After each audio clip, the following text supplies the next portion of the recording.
Hello बच्चों, तो आप लोगों को फिर से हमारे चैनल पे स्वागत है। तो आज हम लोग कुछ आर्ट्स वालों के लिए भी कुछ लेकर चलेंगे। तो आज हम लोग आर्ट्स वालों के लिए भूगोल का कुछ चैप्टर लेकर आए हैं। वो मानचित्र चैप्टर, ये बेसिक सा चैप्टर है, इसलिए मैं आज इसके लिए लेकर आया हूँ कि आप लोग जान लें कि हाँ, इसमें आर्ट्स साइंस दोनों के लिए पढ़ाई होगी। और आपको बता दूँ कि भूगोल, हिस्ट्री, ज्योग्राफी, सिविक्स तीनों हमारा ख़त्म होगा, सिर्फ भूगोल ही नहीं ख़त्म होगा।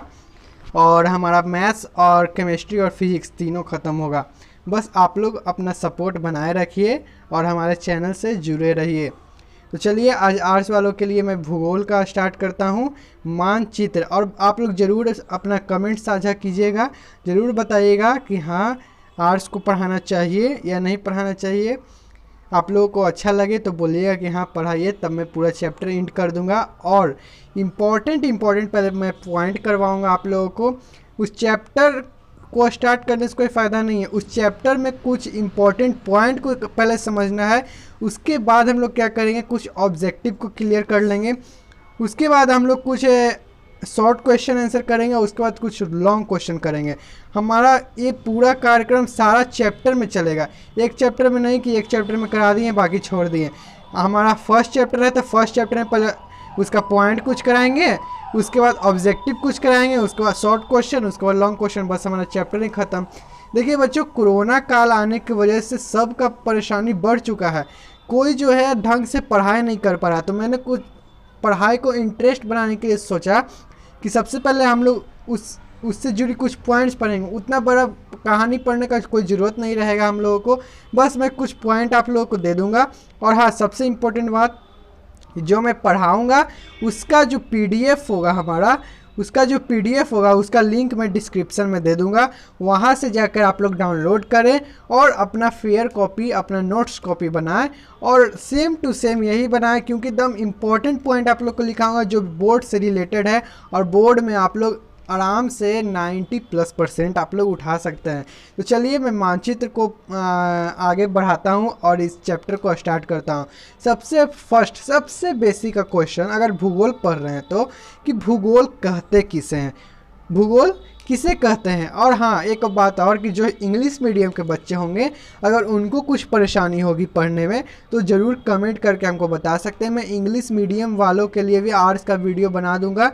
वैसे साइंस का वीडियो जो है इंग्लिश मीडियम वालों के लिए ही रहेगा, सॉरी, हिंदी मीडियम वालों के लिए नहीं रहेगा। अगर आप लोग बोलें तो मैं किसी मैम को बुला दूंगा, हिंदी मीडियम में वो पढ़ा देंगे। ओके, तो चलिए, अगर इंग्लिश मीडियम में आपको चाहिए आर्ट्स वालों के लिए तो ज़रूर कमेंट करें। और हिंदी वालों के लिए आज से स्टार्ट होने जा रहा है मानचित्र चैप्टर है। मानचित्र मैं बेसिक का चैप्टर था, इसलिए मैं सोचा कि आज इसका ही क्लास ले लूँ। तो चलिए वीडियो को स्टार्ट करते हैं। सबसे पहला प्रश्न हमारा है कि भूगोल कहते किसे हैं। ये एग्ज़ाम से रिलेटेड नहीं है, बस आप लोगों का रिलेटेड है अपने माइंड से, कि हाँ, अगर आप भूगोल पढ़ रहे हैं तो भूगोल किसे कहते हैं, क्या होता है। तो इसका उत्तर देखिए, मैं लिखा हूँ, भूगोल वैसा स्वतंत्र विषय है जिसके अंतर्गत नदी, तालाब, पहाड़, पठार, समुद्र, जीव जंतु के बारे में अध्ययन किया जाता है। यानी कि भूगोल उसे कहते हैं जो हमारे प्रकृति से जो बना है उसके बारे में हम लोग अध्ययन करते हैं, उसी को हम लोग भूगोल कहते हैं। यानी भूगोल के अंतर्गत हम लोग सभी प्राकृतिक चीज़ों के बारे में अध्ययन करते हैं। बस शॉर्ट सा आंसर है। तो चलिए, मानचित्र चैप्टर जो है, ये हमारा मानचित्र चैप्टर जो है, इसका मैं कुछ पॉइंट बता देता हूँ। बस इसी को आप लोग याद कर, मतलब अच्छे से याद नहीं करना है, बस अच्छे से थोड़ा उसको रिवीजन करते रहना है। और इसका नोट्स कॉपी ज़रूर बनाए। मैं इसका पीडीएफ का लिंक डिस्क्रिप्शन में दे दूँगा, वहाँ से डाउनलोड कीजिए और इसका नोट्स ज़रूर बनाइए। चलिए देखिए, यहाँ पे थोड़ा प्रॉब्लम हो गया है। चलिए, तो हम वीडियो को स्टार्ट करते हैं अब। तो कुछ पॉइंट हैं इसके। तो भूगोल के पिता या जनक इरेस्टोस्थनीज जी को कहा जाता है। थोड़ा यहाँ प्रॉब्लम होगा पढ़ने में, बस इसे रिवीजन करना है और पढ़ लेना। भूगोल के पिता किसे कहते हैं, भूगोल के पिता यानी जनक किसे कहते हैं, इरेस्टोस्थनीज जी को कहा जाता है। सेकेंड पॉइंट हमारा है, भारत में क्षेत्रफल की दृष्टि से सबसे बड़ा राज्य राजस्थान है। कौन है हमारा, भारत में क्षेत्रफल यानी पॉपुलेशन की दृष्टि से सबसे बड़ा राज्य हमारा हो जाएगा राजस्थान। चलिए हमारा थर्ड नंबर पॉइंट है, क्षेत्रफल की दृष्टि से भारत में सबसे छोटा राज्य, यानी पॉपुलेशन सबसे ज़्यादा कम कहाँ है, गोवा में है। बस जो मेन पॉइंट है मैंने उसको कलर ही चेंज कर दिया, मेन पॉइंट को ब्लैक से कर दिया, बाकी ब्लू से है। चलिए हमारा थर्ड पॉइंट तक हो गया है। चौथा है, भारत में सबसे अत्यधिक वर्षा कहाँ होती है, मेघालय के मानसीराम में होती है। मेघालय में एक जगह है मानसीराम, वहाँ सबसे ज़्यादा वर्षा होती है। उसके बाद है, भारत में सबसे कम वर्षा जम्मू कश्मीर के लेह में, सबसे कम वर्षा जम्मू कश्मीर के लेह में होती है। नेक्स्ट पॉइंट, भारत में शिमला मिर्च का उत्पादन हिमाचल प्रदेश में होता है। अब कोई पूछ देगा शिमला मिर्च, चाहे आपका बोर्ड में ही पूछा जाएगा, बहुत इंपॉर्टेंट पॉइंट है, आप लोगों को कोई भी फालतू सवाल यहाँ नहीं कराया जाएगा। भारत में शिमला मिर्च का उत्पादन हिमाचल प्रदेश में किया जाता है आपका। नेक्स्ट पॉइंट है, भारत में प्रति हेक्टेयर में गेहूँ उत्पादन करने वाला राज्य पंजाब है। यानी कि प्रति हेक्टेयर, सभी जगह ये पॉसिबल नहीं है, सभी जगह इतना ज़मीन नहीं बचा हुआ रहता है, लेकिन अगर प्रति हेक्टेयर की बात की जाए कि गेहूं प्रति हेक्टेयर कहाँ उत्पादन किया जाता है, तो ये हमारा हो जाएगा राज्य पंजाब। ये हमारा बहुत इंपॉर्टेंट क्वेश्चन है, इसको VVI कर लीजिएगा आप लोग। ओके, चलिए हमारा नेक्स्ट क्वेश्चन है, भारत में काली मिट्टी सबसे अधिक कहाँ पाई जाती है। काली मिट्टी, आप लोग मिट्टी के प्रकार पढ़े होंगे 10th क्लास में, वही है कि काली मिट्टी जो है सबसे अधिक कहाँ पाई जाती है, तो वह महाराष्ट्र में। चलिए अब नेक्स्ट क्वेश्चन की ओर बढ़ते हैं। भारत में कपास का उत्पादन सबसे अधिक महाराष्ट्र में की जाती है। कपास तो जानते हैं कॉटन, उसका उत्पादन महाराष्ट्र में की जाती है। नेक्स्ट है, भारत में सबसे अधिक गेहूँ उत्पादन कहाँ होता है, उत्तर प्रदेश में होता है। यानी कि गेहूं उत्पादन करने वाला सबसे बड़ा राज्य जो है उत्तर प्रदेश है। नेक्स्ट है हमारा, भारत में सबसे अधिक प्रति हेक्टेयर में गन्ना उत्पादन करने वाला राज्य महाराष्ट्र है। ओके, देखिए बाबू, अगर आप लोग यहाँ इस चैनल पे सिर्फ PDF के लिए आते हैं तो मैं आपको बता दूं कि यहाँ पे कुछ पॉइंट जो होते हैं कुछ गलत लिखे हुए, मतलब कि मिस टाइप होते हैं। जो मैं टाइप करवाता हूँ उतने अच्छे से ढंग से टाइप नहीं करते हैं, इसी कारण से मैं आपको बोल दूं कि आप पूरा वीडियो एक बार देख लें कि हाँ मैं सारा कुछ मिलवा दूं, आपको सही तरह से बता दूं, तब जाके आप लोग PDF डाउनलोड करके अपना नोट्स कॉपी बना लें। डायरेक्ट ऐसे बनाइएगा तो थोड़ा गलत हो जाएगा, तो उसके लिए फिर प्रॉब्लम हो जाएगा आपको।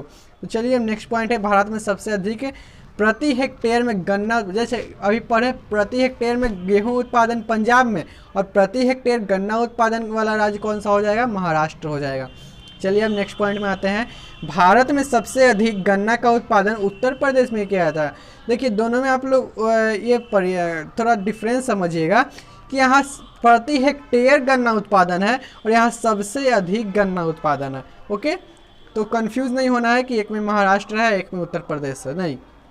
चलिए नेक्स्ट क्वेश्चन है, भारत में सबसे अधिक कॉफ़ी का उत्पादन करने वाला राज्य कर्नाटक है। यानी कॉफ़ी सबसे ज़्यादा कर्नाटक में होता है। ओके, अब नेक्स्ट पॉइंट में हम लोग आते हैं, भारत में सबसे अधिक मसाला उत्पादन करने वाला राज्य। मसाला उत्पादन करने वाला राज्य हमारा केरल हो जाएगा। Kerala is the right answer. अब इसका ऑब्जेक्टिव अगर मैं कराऊं तो आप लोग कितना अच्छा से आप लोग प्रिपेयर हो जाइएगा कि हाँ एकदम आराम से आप लोग ऑब्जेक्टिव क्लियर हो जाएगा इस चैप्टर का। अगर ऐसा पॉइंट मैं करा दूँ, सारा जो है VVI पॉइंट है, वेरी इंपॉर्टेंट पॉइंट है। अगर किसी भी चैनल पे आपको बताया जा रहा है कि नहीं ऐसा कुछ नहीं हो पाता, तो मैं आपको बता दूं कि ये सारा कुछ बुक से ही एक लाइन बाय लाइन पढ़ के बुक से पॉइंट छाटा हुआ है कि किसी भी बच्चों को नोट्स बनाने में खुद से तकलीफ ना करना पड़े, बस हम लोग बना के देंगे, आप लोग बस प्रिपरेशन कीजिए आराम से, आपका 12th आराम से निकल जाएगा। चलिए अब नेक्स्ट क्वेश्चन हमारा है, भारत में सबसे अधिक चावल उत्पादन करने वाला राज्य। चावल उत्पादन सबसे ज़्यादा होता है पश्चिम बंगाल में। It is the right answer. चलिए अब नेक्स्ट आते हैं हम लोग, भारत में सबसे अधिक तेलहन फसल, तेल वाली फसल उत्पादन करने वाला राज्य छत्तीसगढ़ है। तेलहन फसल, ओके, आप लोग समझ रहे होंगे। नेक्स्ट क्वेश्चन है, भारत में सबसे अधिक दलहन फसल, दाल का फसल जो होता है सबसे ज़्यादा उत्पादन कौन सा राज्य में होता है, मध्य प्रदेश में होता है। नेक्स्ट, भारत में सबसे अधिक लीची और केले जो फल हैं उनका उत्पादन करने वाला राज्य बिहार है। जो बिहार से बिलोंग करते होंगे वो जानते होंगे कि बिहार में सबसे ज़्यादा लीची और केला उत्पादन किया जाता है। भारत में सबसे अधिक अमरूद उत्पादन, अमरूद जो होता है फल, अमरूद उत्पादन करने वाला राज्य जो है उत्तर प्रदेश और बिहार दोनों यहाँ पे है। ओके, यहाँ पे देखिए बिहार को ब्लैक से करना चाहिए था, यहाँ ब्लू है, तो इम्पोर्टेंट ये ध्यान दीजिएगा आप लोग। भारत में सबसे अधिक अमरूद उत्पादन करने वाला बिहार और उत्तर प्रदेश दोनों है। चलिए अब यहाँ तक आ गए हैं, यहाँ सब्सक्राइब बटन दिया गया है। अगर वीडियो पसंद आ रहा होगा तो दोस्तों के बीच आप लोग शेयर ज़रूर कीजिएगा और हमारे चैनल को सब्सक्राइब जरूर कीजिएगा। चलिए अब नेक्स्ट क्वेश्चन, अब नेक्स्ट पॉइंट की ओर बढ़ते हैं हम लोग। भारत में सबसे अधिक चाय उत्पादन करने वाला राज्य असम है। चाय तो आप लोग बहुत 10th में इससे ही जान रहे होंगे कि चाय जब भी नाम आता है तो असम का ही आता है। चाय उत्पादन करने वाला राज्य इज़ असम। आप लोग को बता दूं कि अगर नोट्स कॉपी अगर आप लोग भी बनाइएगा तो ज़रूर ये सब जो इम्पोर्टेंट पॉइंट है इसको आप लोग ऐसे ऐसे करके अपना अंडरलाइन करते चलिएगा, ताकि आपका फोकस उस पर जाए। और जैसे एक पॉइंट में 2 कीजिएगा, जैसे चाय तो असम, यहाँ पे फिर यहाँ पे आ जाएगा आपका अमरूद तो बिहार उत्तर प्रदेश। 3 अंडरलाइन कीजिएगा, बस तीनों पर आपको फोकस जाएगा। अरे हाँ, एग्जाम में याद आ जाएगा कि हाँ अमरूद था तो बिहार और उत्तर प्रदेश। बस नोट्स आपका बनना रहना चाहिए और कुछ नहीं, ठीक है। तो चलिए, इसलिए मैंने बहुत ज़्यादा कोशिश करके उनको बोला था कि ऐसा ऐसा कर दीजिएगा, तो उन्होंने किया है, ठीक है। तो उनको मैं थैंक्स बोलता हूँ कि बच्चों के लिए इतना कुछ कर रहे हैं और उनका भविष्य बहुत अच्छा बनेगा।